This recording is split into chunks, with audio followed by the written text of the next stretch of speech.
Choisir un camp. Chapitre 14. Révélation sur les camps. Suite. Louise, 20 juillet 1945. J'en avais eu froid dans le dos. Ce n'était qu'un témoignage parmi d'autres, mais des situations identiques avaient été vécues dans d'autres camps, et nous allions certainement encore découvrir des choses. Walter avait lu comme moi ces histoires publiées dans certains journaux. Plus de 100 000 déportés auraient péri en Allemagne, victimes des nazis.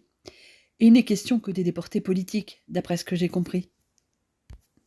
Ma chérie, j'ai honte de ce que mes compatriotes ont fait à ces gens, me dit-il soudain, le soir, lorsque nous sommes dans notre lit. Quelque part, je me sens responsable de tout ça. Lorsque les journaux ont parlé des premiers camps libérés, j'ai bien vu ta réaction. Tu voulais en savoir plus sur les déportés, et je le comprends. J'en frémis quand je pense que tu aurais pu être parmi ces femmes de Bergen-Belsen. J'avais entendu parler de ces camps, sans savoir ce qui s'y passait réellement. J'avais entendu dire que les conditions étaient terribles, sans imaginer ce que racontent depuis les journaux. C'est pour cela que ta disparition m'avait rendu fou, et que j'étais parti à ta recherche. Je sais tout ça, Walter, mais tu n'es pas responsable de ces massacres. Toi, tu as passé ton temps à sauver des vies. Mais je suis allemand, Louise. Je fais partie de ce peuple qui a permis que les nazis arrivent au pouvoir et que toutes ces horreurs se produisent. Et j'ai peur.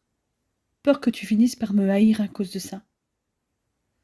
Lorsque je le vois se recroqueviller pour cacher ses larmes, je suis d'abord désemparée. Puis je le prends dans mes bras pour le bercer, comme je le ferais d'un enfant. Mon amour, jamais je ne pourrais te haïr. Le régime nazi est responsable d'avoir ordonné tous ces actes criminels.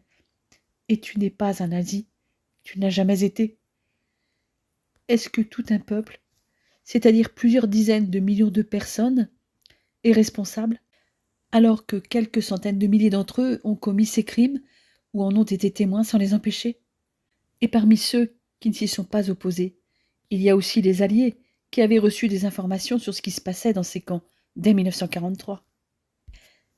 Louise, je me sens responsable politiquement, puisqu'une majorité d'Allemands a donné le pouvoir à Hitler, même si moi je ne l'ai pas fait. Et responsable moralement parce que, comme les autres officiers, j'ai prêté serment, même si j'ai croisé les doigts derrière mon dos. J'entends bien ce que tu veux dire.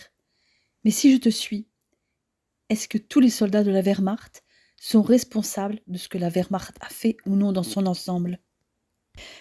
Du même coup, la Wehrmacht est-elle responsable collectivement des actions menées par plusieurs de ses membres? Où mettons les bornes et les limites si on veut établir des nuances? Est-ce souhaitable? Tu veux dire que c'est un dilemme insoluble? Je hoche la tête en signe d'assentiment, puis je pose mon front sur le sien pour caresser son visage avant de poursuivre mon raisonnement.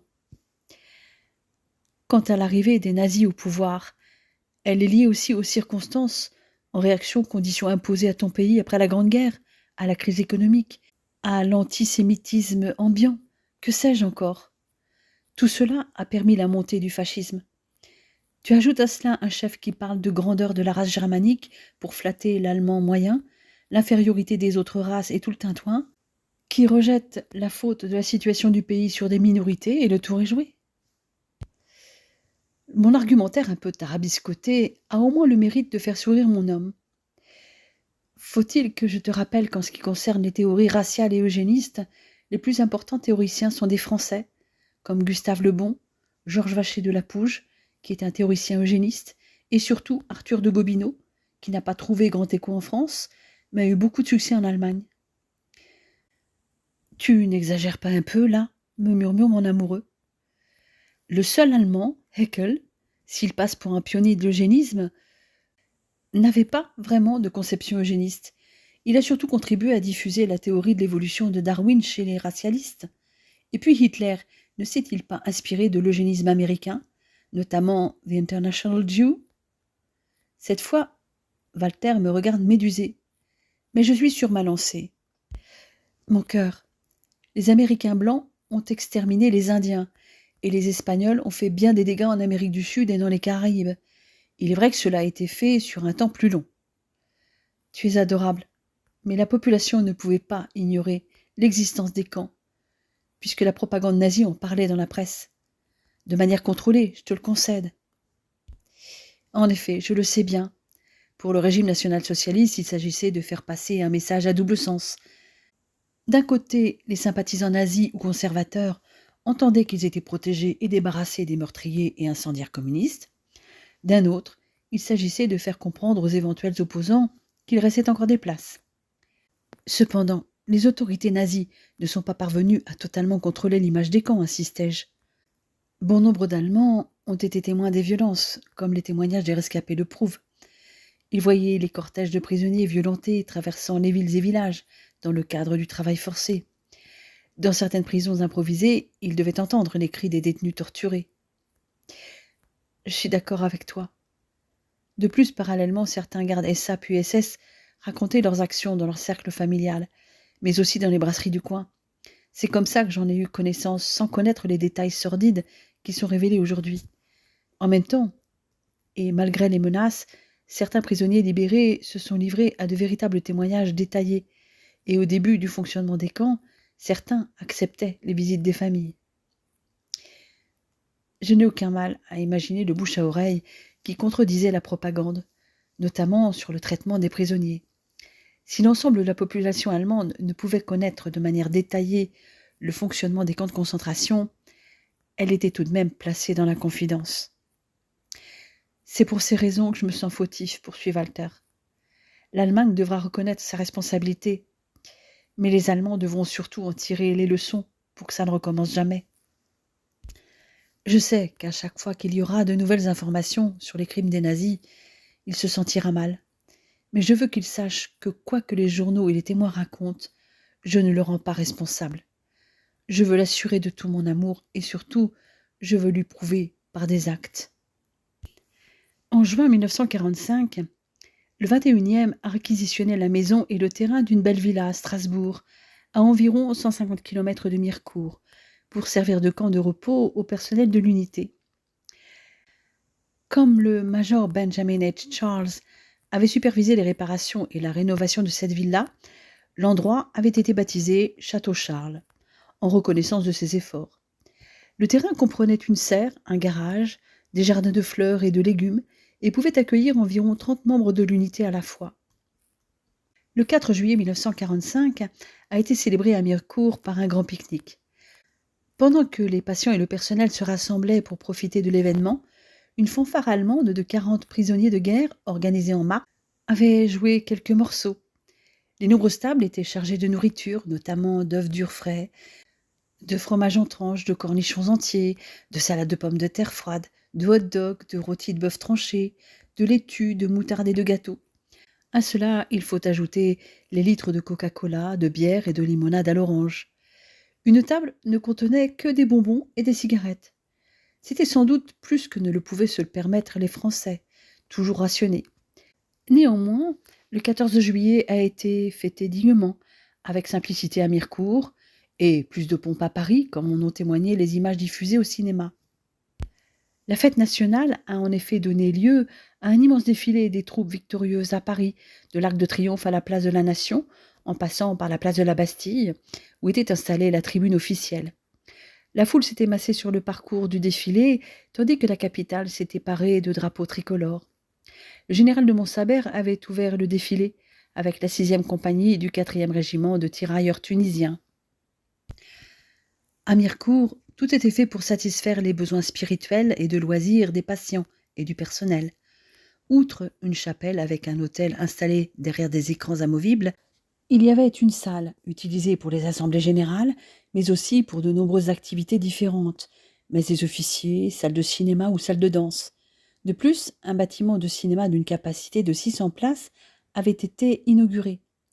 Comme il l'avait fait depuis 1942, l'organisation a continué à imprimer et à distribuer un bulletin d'information générale, le 21st General Hospital Daily Bulletin. Une semaine avant ces festivités officielles, Walter n'avait pas oublié mon anniversaire, et outre lui-même, comme l'année dernière, il m'avait offert un splendide médaillon porte-photo en argent avec un petit saphir, bleu comme tes yeux, m'a-t-il dit. y avait glissé une photo de nous deux et une de notre bébé. Walter, 25 juillet 1945. Le sort de l'Allemagne occupe beaucoup les esprits pour des raisons différentes. Les Français et les Alliés cherchent à ce que mon pays ne soit plus à l'origine d'une nouvelle guerre et pensent qu'il doit réparer. Nous nous inquiétons plus du sort des civils qui y vivent. Et ce qui se passe à la conférence de Potsdam reste flou. Les communiqués ont juste précisé que les Britanniques seraient prêts à examiner un plan de restauration économique de l'Allemagne qui la mettrait un temps à l'abri du péril bolchevique, ce qui hérisserait les soviétiques. Il est beaucoup plus question en ce moment de la capitulation du Japon et des conditions que les Américains imposent, c'est-à-dire une reddition de tous les bâtiments de guerre et appareils de toutes sortes, des armes et équipements au Japon, mais aussi en Asie et dans toutes les îles du Pacifique, l'évacuation de tous les territoires occupés par les troupes japonaises, ainsi que la destruction, sous contrôle allié, de toutes les usines et fabriques d'armement. Est aussi prévue une occupation du Japon. Une insurrection en Syrie où sont intervenues les forces françaises a beaucoup inquiété Louise, qui voyait son pays bientôt engagé dans d'autres combats. Heureusement, l'intervention de Churchill auprès de Gaulle semble avoir calmé le jeu, mais pour combien de temps ? Depuis la fin de la guerre en Europe, la victoire a inévitablement apporté de nouveaux défis au commandement. Bien que le nombre de patients ait diminué, de nombreux blessés graves sont restés à l'hôpital pour être soignés. Avec la mise en œuvre des politiques de redéploiement et de réajustement, de nombreux officiers, infirmières et hommes de troupe ont été nécessaires pour d'autres affectations, créant ainsi des pénuries de personnel. D'autre part, une partie du personnel était envoyée dans d'autres unités pour rentrer au pays et remplacée par des agents souvent moins qualifiés. Il est devenu très difficile pour le commandant et son personnel épuisé de maintenir les services hospitaliers malgré des aménagements continus. Pendant tout ce temps, en Allemagne, une révision des zones d'occupation avait été annoncée début juin. Ce réajustement implique le retrait des troupes américaines de 130 à 190 km le long d'une ligne fort étendue en Allemagne du centre et qui intéresse les villes de Leipzig, Chemnitz, Erfurt, Halle, Dessau, Weimar, Jena et Eisenach, ce qui a généré un mouvement de panique dans la population allemande de ces secteurs, qui allait se retrouver sous le joug soviétique. Je réalise que j'ai eu une bonne idée de faire venir ma mère plus à l'ouest. Elle se retrouve finalement dans la zone d'occupation française, puisque les zones ont été attribuées entre les 4 grands. Les choses sont enfin définitives le 26 juillet pour la délimitation précise de la zone française d'occupation. Les Britanniques ont cédé la Sarre, le Palatinat et les territoires sur la rive gauche du Rhin jusqu'à Remagen, comprenant Trèves, Coblence et Montabor. Les Américains ont laissé le sud de la République de Bade, devenu le Land de Bade, le sud de l'État libre populaire de Württemberg, devenu le Land de Württemberg-Hohenzollern, le cercle de Lindau sur le lac de Constance et 4 cercles de la Hesse sur la rive droite du Rhin. Berlin est également coupé en 4, bien que se trouvant au cœur de la zone soviétique. Reste la question de la durée de cette période d'occupation. Pour les Alliés, le problème de l'Allemagne se pose surtout en termes défensifs. Ils veulent en finir avec les menaces d'agression et d'invasion. Il faut donc une Allemagne affaiblie, qu'il y ait entre elle et les autres une frontière solide, en l'occurrence pour la France, le Rhin, et que l'ancien Reich ne puisse jamais retrouver un potentiel de guerre. La morceler est un des moyens. Les Russes ont le même souci, mais semblent favorables à une Allemagne unitaire, avec un gouvernement central, mais une Allemagne tenue en main, avec une industrie qu'on empêcherait de devenir agressive. Les Soviétiques envisagent donc d'intervenir dans l'organisation politique et économique, non seulement de l'Europe orientale, mais aussi de l'Europe centrale, et par voie de conséquence, de l'Europe occidentale. Et, bien entendu, les Anglo-Américains s'inquiètent de ces projets, préférant une Allemagne divisée avec une Allemagne de l'Ouest sous contrôle, notamment celui des entreprises industrielles. Une chose semble certaine, selon les experts, l'industrie allemande pourrait en 5 ans redevenir aussi puissante qu'en 1939. C'est ma foi fort possible, ni les matières premières ni la main-d'œuvre ne font défaut.